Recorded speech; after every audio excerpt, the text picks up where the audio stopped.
आज तक मेरी एक बात समझ में नहीं आई कि लोग ब्राह्मण क्यों बनना चाहते हैं। क्यों इतना मन में उनकी अभिलाषा कि हम भी ब्राह्मण जैसे प्रतिष्ठित हो, हम भी ब्राह्मण जैसे पूजे जाएं, हम भी ब्राह्मण बन जाएं। क्यों बनना चाहते हो? क्या आप जहां पर हो वहां संतुष्ट नहीं हो? क्या कमी है आपके अंदर? अगर आप अपना कर्म पूरी ईमानदारी से करो तो आप जहां पर हो वहीं पूजनीय हो जाओगे। और पूजनीय होने के लिए, आदरणीय होने के लिए, सम्माननीय होने के लिए ब्राह्मण होना आवश्यक नहीं, आपका कर्म होना आवश्यक है। आपका कर्म इतना अच्छा हो, आपका इतना कर्म श्रेष्ठ हो कि आप जहां पर हो वहीं वंदनीय हो जाओगे, वहीं पूजनीय हो जाओगे, वहीं स्थापित हो जाओगे। लेकिन बराबरी करने पर चलोगे तो मिट जाओगे, बराबरी नहीं कर पाओगे। इसलिए बराबरी मत करो।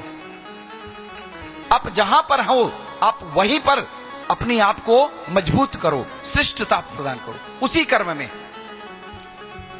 अगर बराबरी करने पर आए तो जितने भी इंजीनियर हैं वो सब पॉलिटिशियंस की बराबरी करने लग गए, क्योंकि सत्ता पर पॉलिटिशियन बैठे होते हैं। सारे के सारे लोग काम धंधा सब राजनीति में आ जाएं। सारे चपरासी कलेक्टर की बराबरी करने लग जाए प्रेम से कहो जैसे कृष्णा, हम भी कलेक्टर बनेंगे, इसमें हम में अंतर क्या है? वो भी कलेक्टर, हम चपरासी नहीं, हम कलेक्टर बनेंगे। सारे मास्टर विभागाध्यक्ष बनना शुरू कर दें। जो बेसिक शिक्षा अधिकारी होते हैं कहते हैं हम भी यही बनेंगे। ना महाराज, आप अपनी योग्यता सिद्ध करो, आप अपनी प्रामाणिकता सिद्ध करो। बाकी कहने से कभी कुछ ना आज तक हुआ है ना होगा। प्रेम से कहिए जय श्री कृष्णा।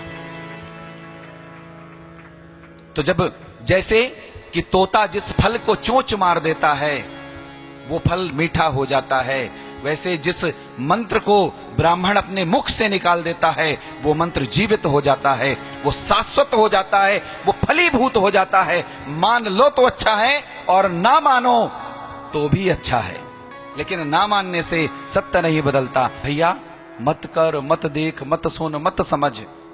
क्यों? क्योंकि जो बड़ों की बात नहीं मानता, जो माता पिता की बात नहीं मानता, जो गुरुजनों की बात नहीं मानता, क्षमा करिए उसे समय मनवा देता है।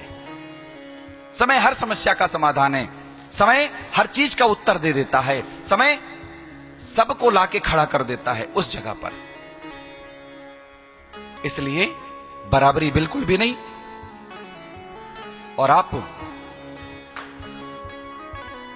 पुलिस वाले सिपाहियों की बराबरी अर्थात फौज की बराबरी करने लग जाएं और फौज वाले सीआरपीएफ की बराबरी करने लग जाएं, बीएसएफ वाले, तो क्या होगा? देश की व्यवस्था न चरमरा जाएगी। इसलिए जो जहां पर है अपनी व्यवस्था में, हां अगर आप ज्ञान प्राप्त करना चाहते हैं आप खूब ज्ञान प्राप्त कर लीजिए। ज्ञानी होना सबके अधिकार क्षेत्र में है। ज्ञानी कोई भी हो सकता है, विद्वान कोई भी हो सकता है, पंडित अर्थात पांडित्य, ज्ञानी जिसको पंडित माने ज्ञानी होता है, विद्वान वो कोई भी हो सकता है। लेकिन यह उचित नहीं कि आप अकारण अनायास ब्राह्मणों की निंदा करो, ब्राह्मणों को गाली दो, उन्हें उपेक्षित करो। क्यों? क्योंकि अंत समय जब सब कुछ नष्ट होता है, जब दुनिया छोड़ देती है, उस समय गौ और ब्राह्मण ही साथ निभाते हैं। प्रेम से कहिए जय श्री कृष्णा। जब आपका अन्न कोई ग्रहण करने के लिए तैयार नहीं होता, आपके घर में कोई मर जाता है, उस समय ब्राह्मण ही आपके यहां भोज स्वीकार करके और आपके अन्न को पुनः पवित्र करता है। और ऐसे पुण्यात्मा ब्राह्मण के लिए अगर आपके मन में कुटिल भाव है, ईश्वर भी क्षमा नहीं करेगा। जो आपके जीते जी नहीं, आपके मरने के बाद भी आपके लिए शुभ कामनाएं करता है, आपके अपवित्र धन को, अपवित्र अन्न को ग्रहण करके अपने जीवन को संकट में डाल करके और आपके लिए कल्याण की कामना करता है, मंगल कामना करता है। और अगर यकीन ना हो तो एक काम करना, जब आपके घर में भगवान ना करे, ठीक है, लेकिन ना करे या करे, मरेंगे तो लोग है ही पक्का। प्रेम से जय श्री कृष्ण। ठीक है, इसलिए ये कहना ही बेकार है कि भगवान ना करे कि आपके घर में कोई मरे।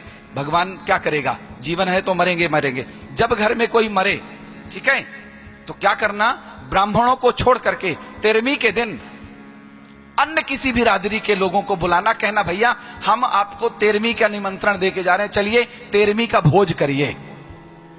कोई स्वीकार कर ले तो बताना, और स्वीकार करके खा ले तो बताना, और खा के पचा जाए तो बताना।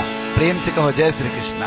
पहली बात तो स्वीकार नहीं करेगा, और स्वीकार करके अगर आके खा गया तो जीते जी मर जाएगा। पचाने की क्षमता, भस्म करने की क्षमता सिर्फ अग्नि में होती है, बाकी और संसार में कोई ऐसी वस्तु नहीं, कोई ऐसा पदार्थ नहीं, कोई ऐसी चीज नहीं जो जला सके, जो भस्म कर सके। अगर भस्म करना है, राख बनाना है, तो अग्नि ही जरूरी है, आग ही ऐसा कर सकती है। ऐसे ब्राह्मण की जठराग्नि, ब्राह्मण का तेज, ब्राह्मण का तप, चाहे वो जैसा ही क्यों ना हो, लेकिन उस ब्रह्म कुल का बालक ही आपके पाप कर्मों को खा करके पचा लेने की क्षमता रखता है। अन्यथा इस पूरे भूधर में, पूरी वसुंधरा में, पूरी धरती में ऐसा कोई नहीं है जो आपके पाप कर्मों को भी खा करके उन्हें भस्म कर दे, उन्हें पचा डाले।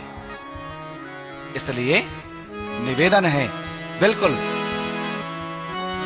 पूरी विनम्रता से कि कोई बहस नहीं, कोई झगड़ा नहीं, कोई विवाद नहीं। आप जहां पर हैं वहीं पूजनीय हैं,